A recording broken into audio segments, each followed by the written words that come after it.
श्री शिवाय नमस्तुभ्यम हर हर महादेव।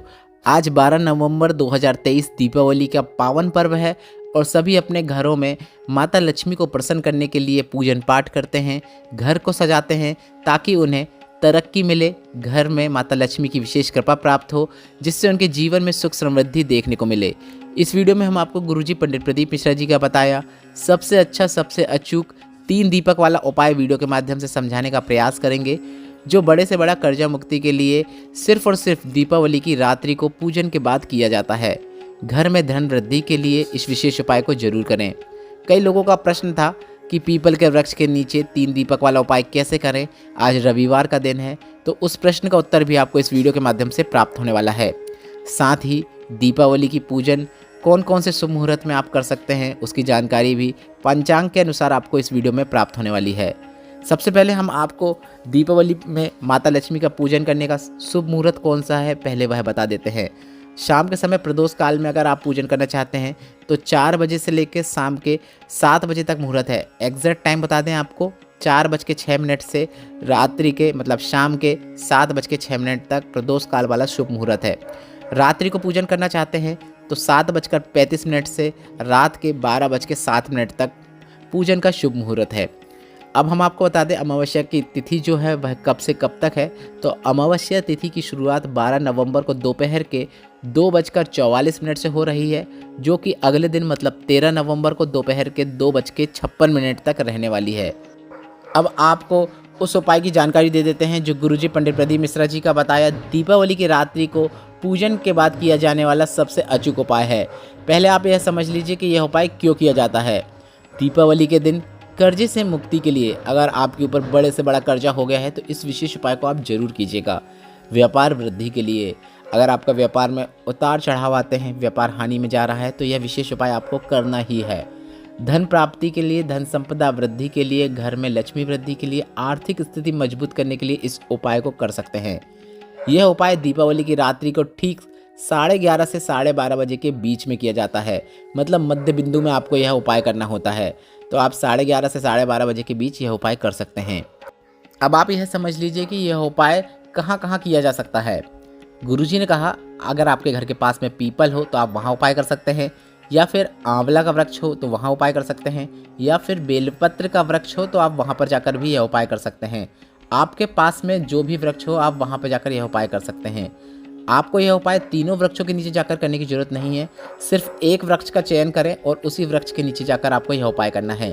और हम आपको बता दें 12 नवंबर दीपावली रविवार के दिन है, ऐसे में आप इस विशेष उपाय को पीपल को छोड़कर अन्य जो वृक्ष हमने आपको बताए हैं, आंवला और बेलपत्र का वृक्ष है, उसके नीचे आप यह उपाय कर सकते हैं।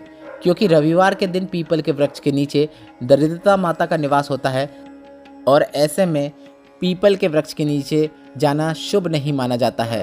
क्योंकि अगर आप रविवार के दिन पीपल के वृक्ष के नीचे चले जाते हैं तो आपके घर में दरिद्रता प्रवेश कर जाती है और घर में दरिद्रता का निवास हो जाता है। इसलिए कई लोगों का प्रश्न था कि 3 दीपक वाला कर्जा मुक्ति वाला विशेष उपाय कहाँ पर करें, क्योंकि रविवार का दिन है और पीपल के वृक्ष के नीचे नहीं जा सकते हैं। तो गुरुजी ने ही कथा के दौरान स्वयं बताया था कि आप या तो पीपल के नीचे या फिर आंवले के नीचे या फिर बेलपत्र के पेड़ के नीचे कर सकते हैं। तो आप पीपल को छोड़ दें, आप आंवला या बेलपत्र दोनों में से किसी एक वृक्ष के नीचे जाकर भी आप यह विशेष उपाय को कर सकते हैं। अब उपाय किस प्रकार से करना है आप वीडियो के माध्यम से भी देख के समझ सकते हैं। हमने उपाय नहीं किया है, इसलिए हमने दीपक में भी घी नहीं भरा है, ना ही हमने दीपक प्रज्वलित किया है। बस हम आपको यह बता रहे हैं कि हथेली में किस प्रकार से दीपक लेना है और दीपक को रखना किस प्रकार से है, ताकि आप अगर पूजन करेंगे तो आपको आसानी हो समझ में। आपको 3 दीपक बनाना है। तीनों दीपक में आपको घी एकदम दीपक के ऊपर तक भरना है, एकदम फुल दीपक में घी भर लेना है। एक दीपक आप माता लक्ष्मी के लिए लगा रहे हैं, एक गणेश जी के लिए लगा रहे हैं, एक माता सरस्वती के लिए लगा रहे हैं। तीनों दीपक में घी के बने होना चाहिए और तीनों दीपक में आपको एक एक कमल गट्टा भी डाल देना है। 2 दीपक में आपको लंबी बाती का उपयोग करना है और एक दीपक जो फूल बत्ती का होगा गोल बाती का होगा, मतलब 2 में लंबी बाती और एक में गोल बाती या फूल बत्ती जिसे आप कहते हैं। सबसे पहले गोल बाती वाले दीपक को प्रज्वलित करना है। प्रज्वलित करने के बाद आपको उसे अपने हाथ में रखना है। हम करके दिखा रहे हैं इसलिए हमने प्रज्वलित नहीं किया है, इस बात का आप ध्यान रखें। दीपक को प्रज्वलित करने के बाद अपने हाथ में रखें। माता लक्ष्मी का स्मरण करें, कुल देवी कुल देवता का स्मरण करें, अपने पूर्वजों का स्मरण करें कर्जा मुक्ति का भगवान से विनय करें, विनती करें और बाबा कुबेरेश्वर महादेव का स्मरण करते हुए गोल बाती वाला दीपक पेड़ के नीचे रख दीजिए। हम जो बोल रहे हैं हम एग्जैक्ट वैसा ही बोल रहे हैं जैसा कि गुरुजी ने बोला है। हम एक शब्द भी अलग से नहीं बोल रहे हैं। जैसा जैसा गुरुजी ने कथा के दौरान बताया था वैसा ही हम बोल के आपको बता रहे हैं, ताकि आपको अलग से कुछ भी जानकारी प्राप्त ना हो। जो गुरुजी ने जानकारी दी है वही जानकारी आप तक पहुँचे। गोल बाती वाला दीपक आपने वृक्ष के सामने नीचे रख दिया। इसके बाद दूसरी लंबी बाती वाला दीपक आपको प्रज्वलित करना है।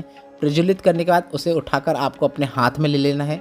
दीपक को आपको अपने हाथ में इस प्रकार से रखना है, दीपक की जो बाती होती है, बाती की लो आपकी ओर होना चाहिए। दीपक हाथ में लेने के बाद अपने कुल देवी देवता का स्मरण कीजिए, पूर्वजों का स्मरण कीजिए और जिस भाव से आपने दीपक लगाया है उस भाव को भगवान से व्यक्त करते हुए दीपक को पेड़ के नीचे रख दें। और दीपक को पेड़ के नीचे रखते समय इस बात का ध्यान रखें कि दीपक की जो लौ रहेगी, दीपक की जो बाती रहेगी, जो प्रज्वलित है, वह पेड़ के साइड होना चाहिए। इस बात का आपको ध्यान रखना है। अंत में तीसरा और आखिरी दीपक आपको प्रज्वलित कर लेना है और उसे उठाकर आपको अपने हाथ में रख लेना है। इस बार दीपक को आपको अपने हाथ में इस प्रकार से रखना है कि दीपक की जो बाती रहेगी वह वृक्ष की ओर होना चाहिए, मतलब आपके विपरीत ओर होना चाहिए। दीपक को इस प्रकार से आपको हाथ में लेना है। इसके बाद आपको अपने मन की जो कामना है, जो कामना के लिए आप दीपक प्रज्वलित करने आए हैं, वह कामना बोलना है। जिसका कर्जा चुकाना हो वह बोलना है। व्यापार वृद्धि के लिए कर रहे हैं तो व्यापार वृद्धि बोलना है। संपदा वृद्धि के लिए कर रहे हैं तो संपदा वृद्धि का विनय करना है। इस प्रकार से विनय करते हुए इस दीपक को आपको वृक्ष के नीचे रख देना है। इस प्रकार से नीचे रखें कि दीपक की जो लो रहेगी वह आपकी ओर होना चाहिए।